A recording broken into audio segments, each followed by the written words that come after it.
Assalamualaikum warahmatullahi wabarakatuh. Apa kabar sahabat tani? Berjumpa kembali di channel Sang Petani, channel yang menjadi inspirasi bagi teman-teman petani.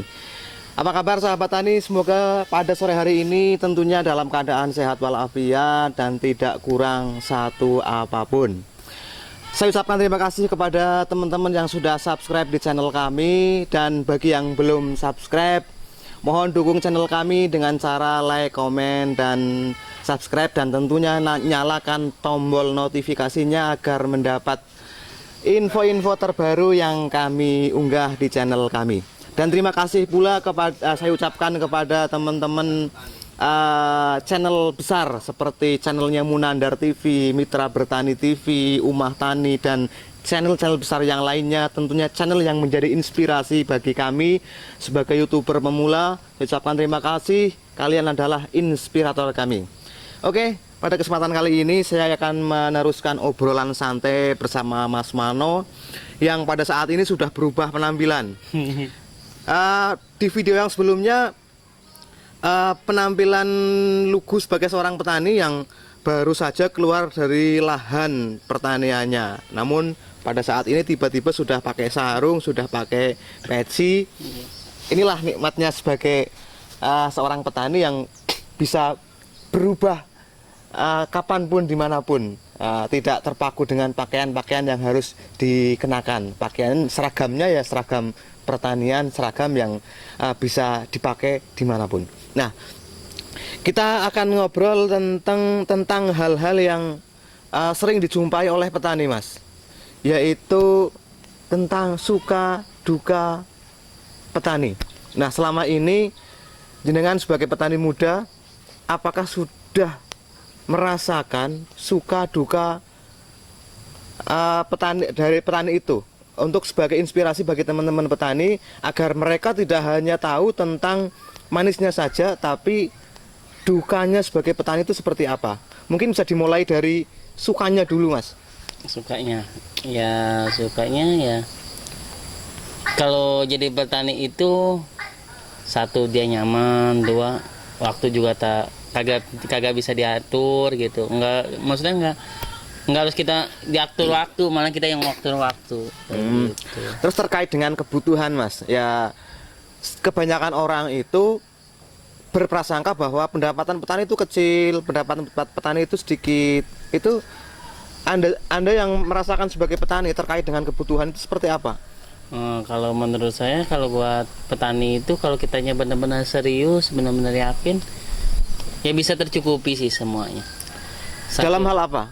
Ya, satu, ekonomi, dua, ya semuanya itu bisa nyaman kayak gitu. Bisa ada semua. Yang terutama sandang, pangan, dan papan. Nah, kalau buat itu ya, kalau petani itu bisa semuanya sih menurut saya. Soalnya dia bisa privasi, gue sehari-hari juga bisa, buat ini juga bisa kayak gitu. Maksudnya bisa semuanya gimana? Yang nggak kayak kita, mohon maaf ya, kita di PT gitu. Kalau di PT kan kita nungguin gajian gitu. Kalau di tani kan enggak nungguin gajian. Punya hasil harian juga. Iya. Nah, terkait dengan kebutuhan, artinya hanya kebutuhan pokok atau termasuk keinginan yang bisa Anda capai dari pertanian? Dari pokok juga bisa tercapai, dari keinginan juga alhamdulillah udah tercapai juga kayak gitu. Seperti apa, Mas, agar jadi inspirasi bagi teman-teman petani? Keinginan yang semacam apa? Ya, Anda dulu punya mimpi pengen punya apa?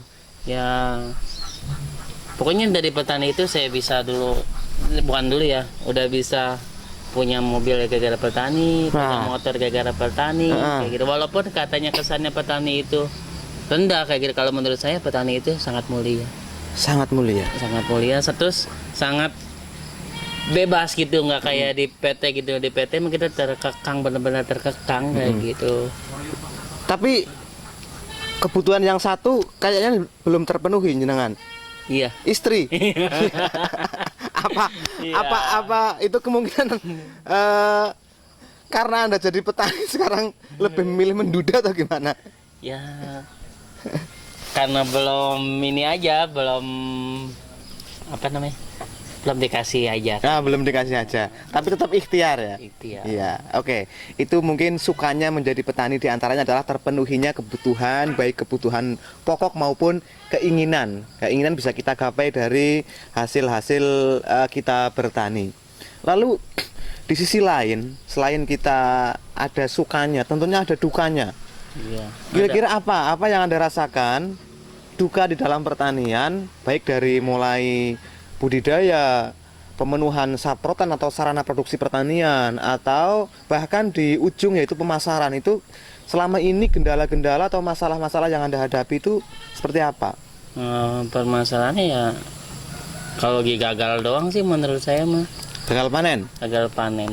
Gagal panen. Terus modal sudah dikeluarkan banyak. iya. Nah, itu ketika menyikapi hal seperti itu gimana?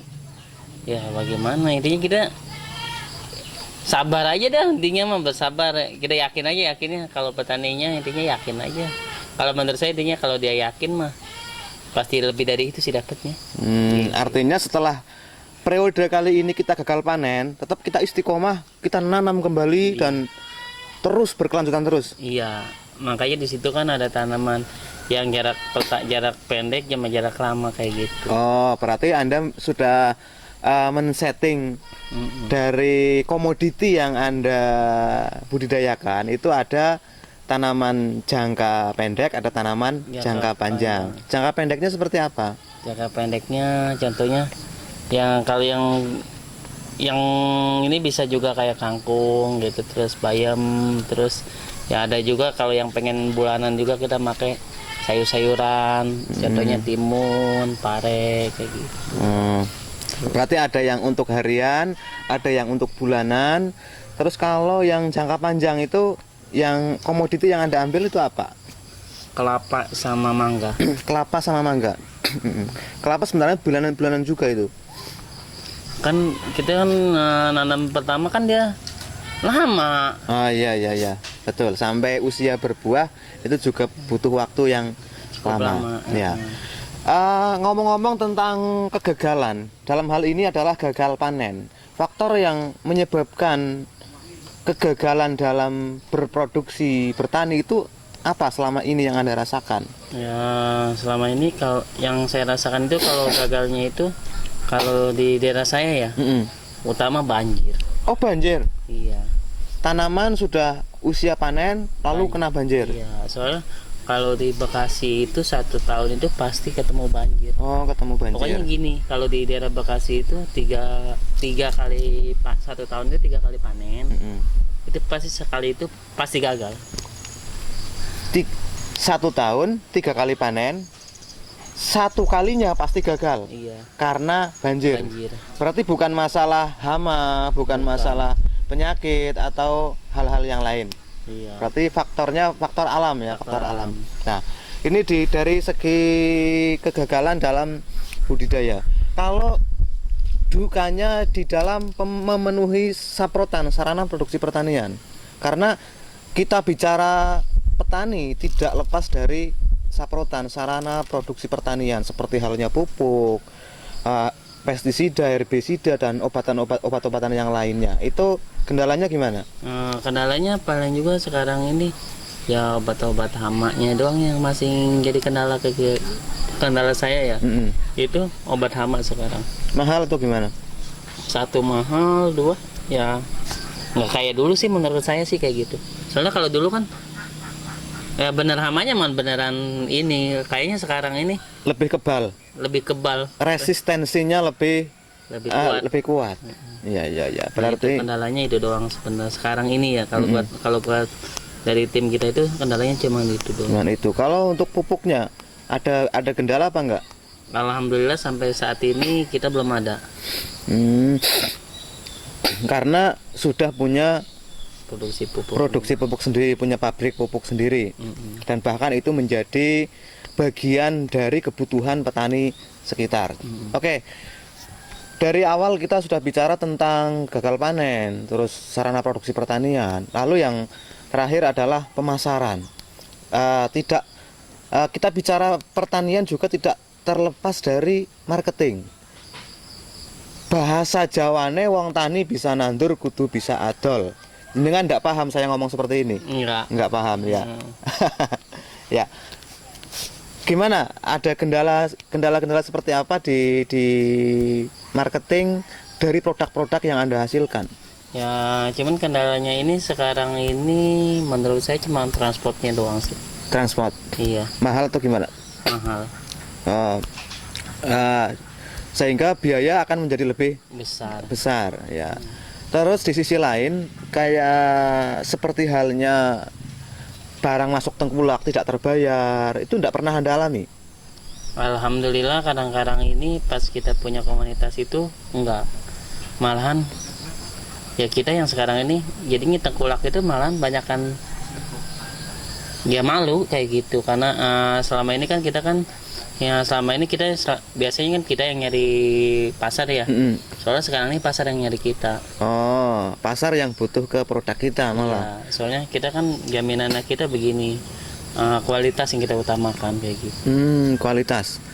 Kualitas itu terkait dengan apa? Terkait dengan rasanya atau kan kriteria buah itu ada aroma, rupa, dan rasa. Kualitas yang Anda jaga dari tiga-tiganya atau gimana? Tiga-tiganya. Artinya memenuhi standar yang mereka butuhkan. Iya. Seperti misalnya buah pepaya ya harus rasanya manis dan rupanya juga standar ini. Merah atau gimana? Iya, kita kan kalau saya tuh lebih fokus sekarang ini kalau buahan itu ke melon. Oh, melon. Iya. Kenapa ambil komoditi melon? Ya karena ya udah kita jalanin aja. Soalnya kenapa kita pakai ini? Soalnya kita udah ada marketingnya juga sih kalau buat melon. Oh iya, intinya berarti sebelum kita tanam kita marketing dulu yang ditarget. Iya, pasarnya dulu. Jadinya yang selama ini kan ya petani-petani itu kenapa dia biasanya dia ngomongnya rugi kayak gitu karena dia tuh yang dia konsep itu bukanan apa namanya pasar dulu. Yang penting produksi dulu. Kalau kita balik, kita pasar dulu yang kita cari baru produksi. Oh ya, ini jadi apa ya, inspirasi bagi teman-teman petani yang akan melangkah di dalam dunia pertanian. Komoditi yang Anda ambil seharusnya sudah dicari pasarnya dulu. Seperti apa kebutuhan pasarnya, baru kita memenuhi komoditi yang dibutuhkan oleh pasar tersebut. Artinya produk yang kita budidayakan itu betul-betul menjadi produk yang menjadi kebutuhan oleh masyarakat. Oke, teman-teman petani, kita akan lanjutkan pada season berikutnya. Tentunya masih ngobrol di sekitar dunia pertanian. Mohon maaf teman-teman, ini sebelum dikomen oleh teman-teman subscriber ngomong doang, ini memang edisi ngomong doang. Cukup sekian. Assalamualaikum warahmatullahi wabarakatuh.